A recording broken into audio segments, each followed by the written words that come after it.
Bless your heart, need it in the worst way. La la la la la la la la la. I'm a champion, I can feel the champion. La la la. Hello, I'm Sharon Adjustman. I'm the co-founder of the Israel Conference. We're focused on the business of Israel, and we are working together with wonderful Israeli entrepreneurs and venture capitalists and business people who are innovators and creators of companies and the economy of Israel to discuss what their business is and what's happening today, especially now during these pressure-filled times. Since October 7th, we're even more interested in what's happening in Israel. Today, I'm delighted to bring to you one of the finest venture capitalists and Israeli business leaders, Eran Wagner, who's the co-founder and managing director of i3 Equity, a prominent venture capital group in Israel, investing in all sorts of technology that we'll learn about. Eran, welcome to today's episode of Conversations. As you know, Eran, you co-founded the Israel Conference with me, and we've spent many years cultivating ideas and bringing companies to the stage who have become great successes over the years. And today we're going to find out a little bit more about what you've been up to in the recent times. And I'm How are you proud doing? to be a co-founder with you. It's really, really tiny co-founder of the Israel Conference with you. And I have to tell you that I mentioned it in my bio, and it's a pleasure to work with you. Every time we do something together, it's first and foremost, it's always fun. I agree. It's a joy and an inspiration. And you did, in fact, have a very firm guiding hand on how we developed the Israel Conference and how we continue to develop it, especially now where we've launched into interviews and discussions with Israeli business people. Eran, when I first met you, I remember sitting at a very large international conference, and you were there with Yossi Vardi, our other co-founder, and you were there at the time with Amdocs, and a very happy executive there. And since then, you've been involved in a number of additional companies. Give us a little bit of background on what you did to become who you are today. Yeah, you met me when I was at Amdocs, and I always like to say that it's the only time in my entire life that I had a real job. And I started, I grew up here in Tel Aviv and started my journey in the tech world. It wasn't called that at all at the time, but in the Israeli army in what is called Mamram, which is the Israeli Army's School of Computer Science. After that, I served in 8200, the intelligence unit. Had a lot of fun, pre-internet, pre-cyber, pre-everything we know today, but still some very, very interesting projects as a software developer. And immediately after that, and after I finished my university degree, I basically turned into entrepreneurship. And the primary reason for that was that even though I interviewed with quite a few companies, nobody wanted to hire me. I don't even know why, but I don't interview that well. Hopefully I'll do a better job today. So I started my own company with a partner. I think you met him also, Limor Schweitzer, also a really good friend of Yossi Vardi. And we worked together for 12 years, building a couple of wonderful companies. The first one was Expert. We did all the blue collar jobs of the early TCP/IP/internet days. Everything from system management and network management and security, and did projects all over the region in Morocco, France, Italy, Turkey, as well as, of course, in Israel. And after a few years, we had an idea for a product we thought would change the world. We back then thought that charging for internet and communication services should not be done with a flat rate, but more of a usage-based billing model, or some pretty complex usage-based billing model. That did not materialize for a variety of reasons, but we built a wonderful company and sold it to Amdocs, which is why you saw me probably properly dressed and feeling like a person with a job for about 4 years. 4 wonderful years, by the way. I learned a lot, and have the utmost respect for the people at Amdocs and the job they do and the wonderful, amazing projects they do at the highest possible level in the telco world. I during that time, most of that time, I also lived in the Silicon Valley for almost 15 years. And when we decided to go back to Israel, just by coincidence, I was introduced to the managing partners of a prominent fund here called Gemini. And that's where I relearned everything and became a VC. I also found out that I enjoy that very much, and had the pleasure of working with some wonderful entrepreneurs and share some amazing startup successes. And after 5 years there, I decided to start my own fund with a partner, and that's where i3 Partners comes in. My partner is Noga Cup, and we are a gender equal fund, with all the benefits of that. And the first fund was a wonderful experience, and we decided to continue together. And last year we did the first close of our second fund. Wow. Well, in between, you also started an IoT conference where you really became sort of king of IoT in Israel and beyond those borders. Before we launch into the fund, tell me a little bit more about your IoT conference and what you discovered there and who you discovered there. At the time, IoT was an emerging buzzword, 2012-ish, 11, 12. And I was really curious about, what can be done within that framework. So I initially teamed up with a good friend from TI, and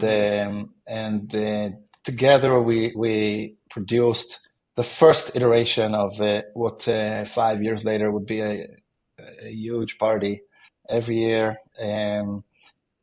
centered around the notion of IoT and what could be done with this, sort of technologies that use sensors, connected devices.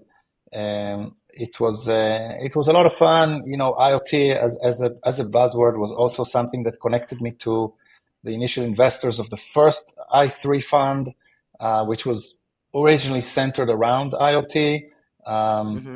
But in essence, today, we're focused on super early stage deep tech in general. So, not IoT specific in any way. But it was a wonderful journey, and I met a whole bunch of super interesting entrepreneurs, even, made a few investments within that realm, even though it's not really well defined. So, that was a nice experience. I was just, curious to meet everyone, working on anything related to IoT just to get deal flow for the fund, right. Gemini at the time. So it became, an amazing 2-day party every year where I got to meet a lot of good friends and with the help of a bunch of nice sponsors, feed them and party with them and have a blast. It's the only way to fly. So from that, you raised the fund. Let's talk a little bit out of sequence. Let's talk about some of the companies that you're nurturing that are in your fund, how you found them, and where you think they're going. You have quite a few that are pretty fascinating, and they cover different disciplines from SaaS through mobile or mobility, drone management. Let's choose a few that you find have a great story.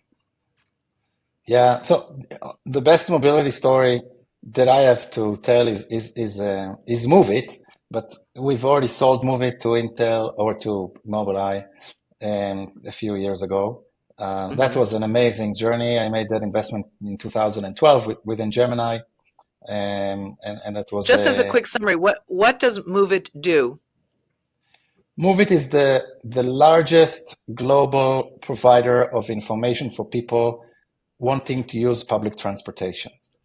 Today, it does even more than that. It also handles payment and other things. But at the end of the day, if you are using public transportation on a daily basis, most likely the number one app that you're using anywhere in the world is Move It with, I guess by now, around 2 billion users. So it's the way I look at it, it's an amazing way to contribute to society by helping people navigate through the public transportation maze in an easy and efficient way.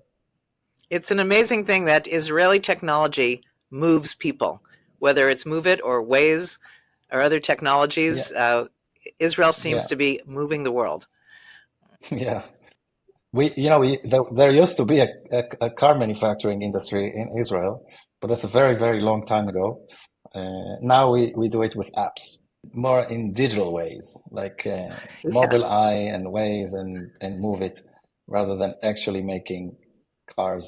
But right. anyway, that was an amazing experience, and um, then I also invested in a company called WalkMe that is traded in the New York Stock Exchange now, providing all kinds of digital services to, uh, to a bunch of enterprises. And the Well, third WalkMe is a company, very interesting company because it's basically the manual done interactively, and a brilliant idea that helps so many companies do through the implementation of enterprise software. they help everything from guiding new users through the use of new software, typically SaaS. And they also help outbound websites like banks and other companies help new users to learn how to use those websites in order to get the most value out of them. So again, helping people. Yes. So those are two prior So those are two investments. prior investments. There's also a third prior investment that I made at Gemini's company called Weka, and it is a very prominent storage technology company providing next generation storage, super fast and super efficient to enterprises with some very large, well-known customers that need super fast storage. It's definitely a company to watch. But in the Okay. new fund, there are much younger companies. We can pick a couple of examples. Um, my first investment in I3 is a company called Prisma Photonics.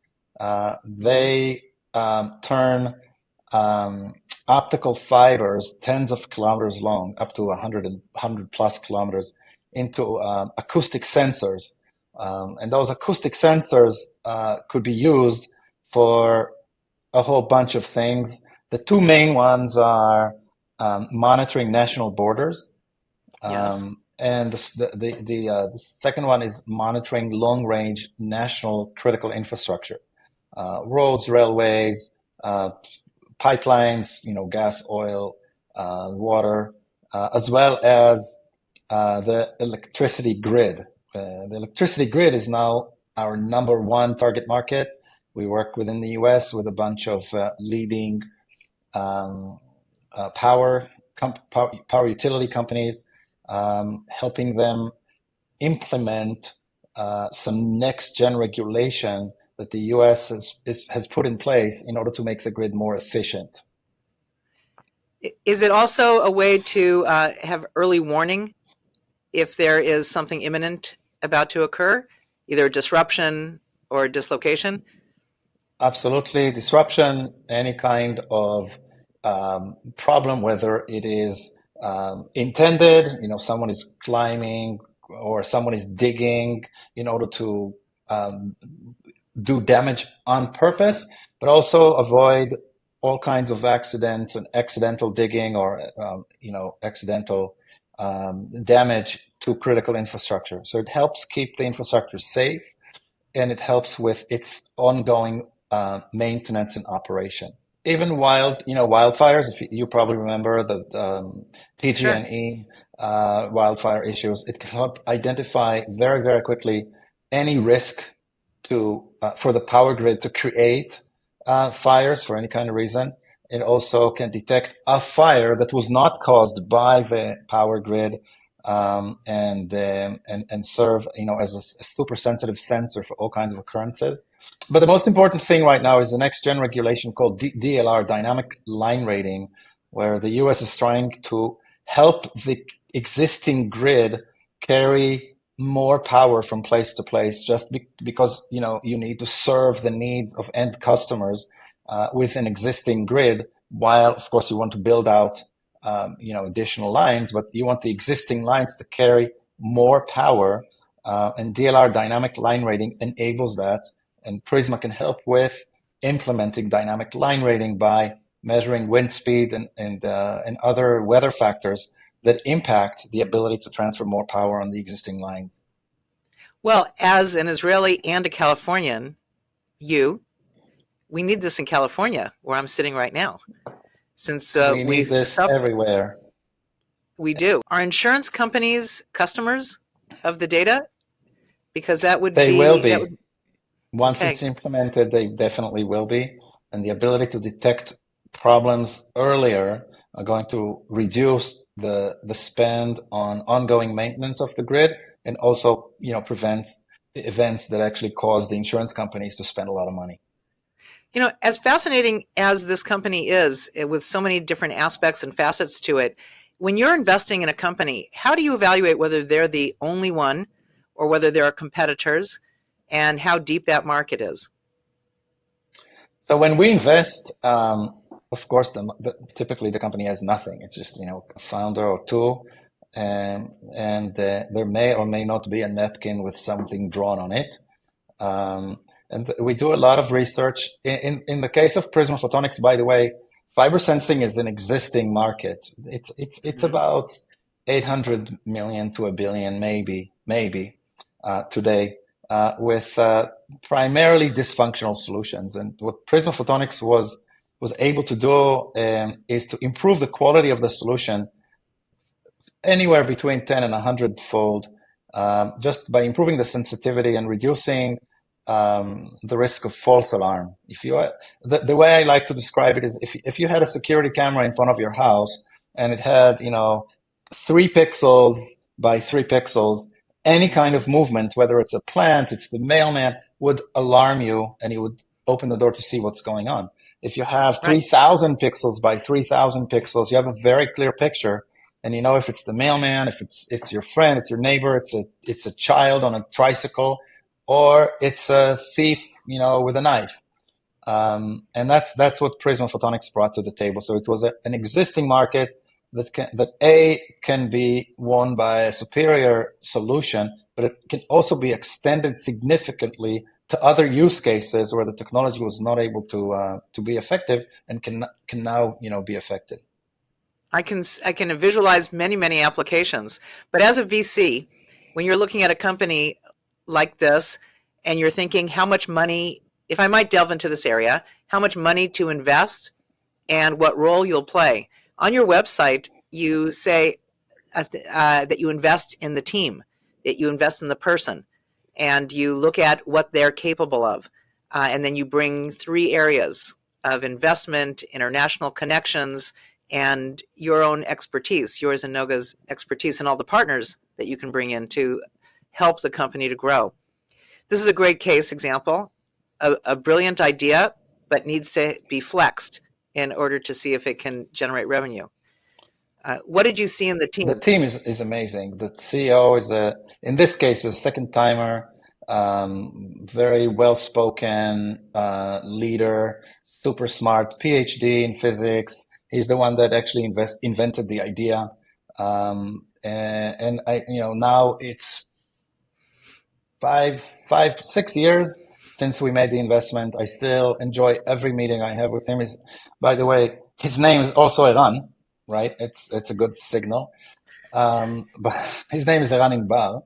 And I have to say that we most of our investments are pre-seed to seed stage, meaning there's nothing. But we don't only invest in teams. We take our time. We take we do one such in each of us, Noga and I, we do one and a half such investments a year. And sometimes it takes up to 6 months for us to make a decision whether or not we invest in a particular venture. We conduct a lot of due diligence. In this case, it was with people from academia that are experts in fiber sensing. Mainly, it was used what we found here in Israel, people that used it for seismic measurements and things like that. So anywhere from looking at people that could really understand the technology, all the way through to people in the market that might need the technology. And by the way, the first milestone that we decided upon with the company was to have the Israeli technology, the technology part of the Israeli Defense Forces, to agree with us that this thing is 100 times better than anything else. Within the first 8 to 9 months of making the investment, we were in a side-by-side comparison against the best of breed solutions, and we could see that that they agree with us today. By the way, they are our largest customer to date, and we're proud to help make the Israeli borders a safer place. And we will do the same very soon, also in other places around the globe. Well, hurry. Everyone needs it. Not only we need it at the country level, the state level, the county, and our homes. So every border has its own relevance in that. But as an investor in a company, so you came, it's a good case example. You came in at the very beginning. You're adding smarts to the team, adding connections for the team, and of course, money. How has the value of this company grown over these 6 years since your initial investment, and how much additional investment have you poured in? And thirdly, have other VCs joined you? This company is now worth and a pretty significant. It's still continuing to grow, but it's worth I'll just say north of $100 million, way north than $100 million. We invested in Eran in 2017 or beginning of 18, and we're very, very happy. We've been joined by prominent global investors, such as a good example is Insight, and a number of global corporations, including Schneider Electric and the Israeli power company and the Israeli gas company. When they saw what this solution can do, they wanted to be first customers, but they also wanted to take part in the company's success. So they also invested with us. So this is really beautiful, reflected glory back onto i3 Equity's position as a venture capital group to have groomed and stood side by side and believed in the little company that could, as one of your portfolio examples. But going on from that, you have some interesting partners who are co-investors in the fund that believe that you and Noga have a good nose for making choices. They're pretty interesting as well. They're international, that is US-based. You have an India-based one. How did you, from a venture capital standpoint, how do you invite those kinds of investors in, and what role do they play once you've selected companies to invest into? Well, the story of the first i3 fund is a super long story and a complex one. The first, basically, all I can say that all those organizations wanted to have a finger on the pulse of the super early stage Israeli ecosystem. Some of them have local CVCs, corporate venture capital arms, that invest in companies in slightly later stages, and we would serve as a feeder fund into their funds. Some of the foreign investors like Tata and Temasek wanted to get a good feel of the local market, and it was a pleasure working with all of them. And we meet them on a monthly basis. We show them the most interesting deals here in Israel, even if we don't invest. And they've been super helpful with portfolio companies. And I can say that they're co-investors with us in about 30% of the portfolio, which consists, by the way, of 9 companies. At the end of the day, I think it was a great experience for both Noga and I. After spending what is it, 7 years working together, we decided to move on to a second fund where we want to make 10 additional investments in the next 5 years. Wow. We've already done the first close of the first 20 million out of a $50 million fund, and we're still raising the rest of the 30 during this super crazy time. I have to say that it's very challenging raising money for Israeli funds, all Israeli funds, and at the end of the day, we're absolutely sure that, on the other hand, now is the time to invest. There's amazing deal flow, great entrepreneurs, great ideas, at the end of the day, there's a lot of knowledge here, both on the technical side as well as the business side, and we believe that there's still a lot of great large-scale companies that will come out of Israel, and probably some really, really good ones are going to be created here in the next 3 to 5 years. So if someone was interested in what you're building with i3 Equity, could they get involved in learning a little bit more about the other portfolio companies and possibly choosing to join in as an LP? Yeah, we're still open. We're still raising. Our anchor investor is one of the largest insurance companies here in Israel, surrounded by a number of Israeli and American and Dominican family offices of really wonderful people that we enjoy working with. And so if anyone is interested, feel free to to reach out to you. So it's a $50 million fund, and just to educate all of us, if someone wants to participate in a $50 million fund like yours, and if it's an individual or a family office, what would they expect to write a check for, and what's the anticipated hold period?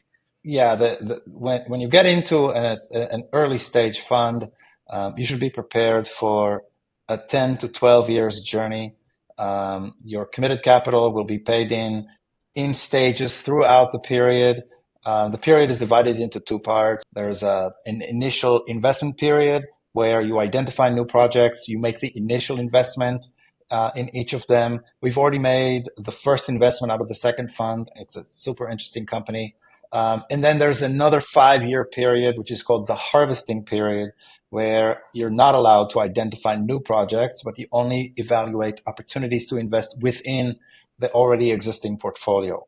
So that's how it works.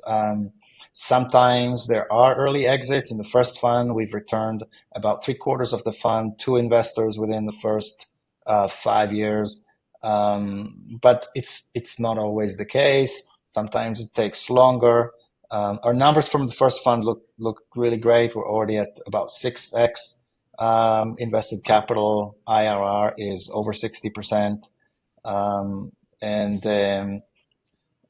So our investors are happy so far, and we're having a blast because we love what we're doing.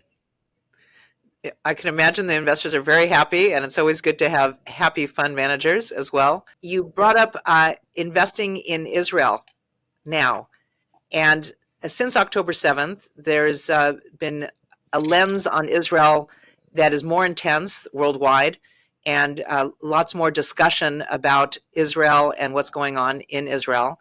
And as a business-focused group, we're really interested in the business potential, the business growth, the entrepreneurship, the ingenuity of the Israeli business spirit.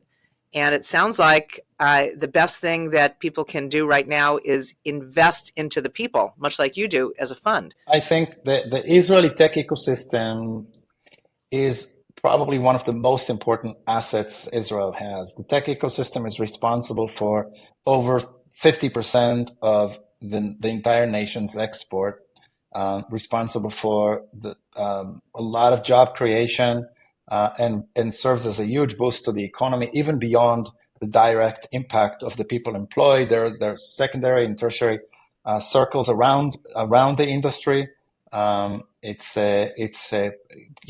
productivity is probably I don't know the exact number. The productivity in the tech sector in Israel is much higher than any other sector. And I have to say, sadly, that since even before the war, by the way, with the current political situation, raising funds for Israeli startups and Israeli funds has become more challenging for all sorts of reasons. And on the other hand, the opportunity is huge. So I agree with you, Sharona, that right now there is an opportunity to invest where some other people don't invest. If you're long on Israel, on the most resilient tech ecosystem on the planet, then now is a really good time to consider investing.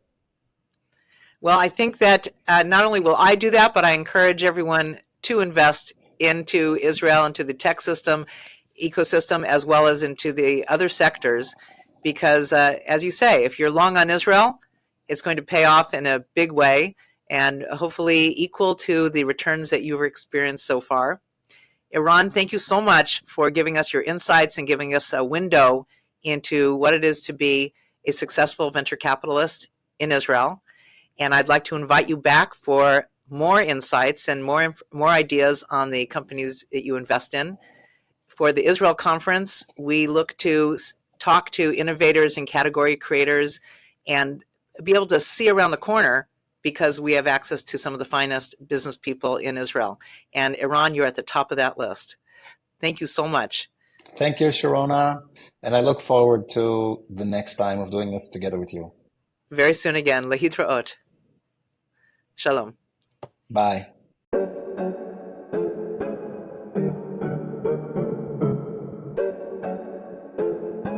To see more conversations with extraordinary Israeli business entrepreneurs, visit theisraelconference.org.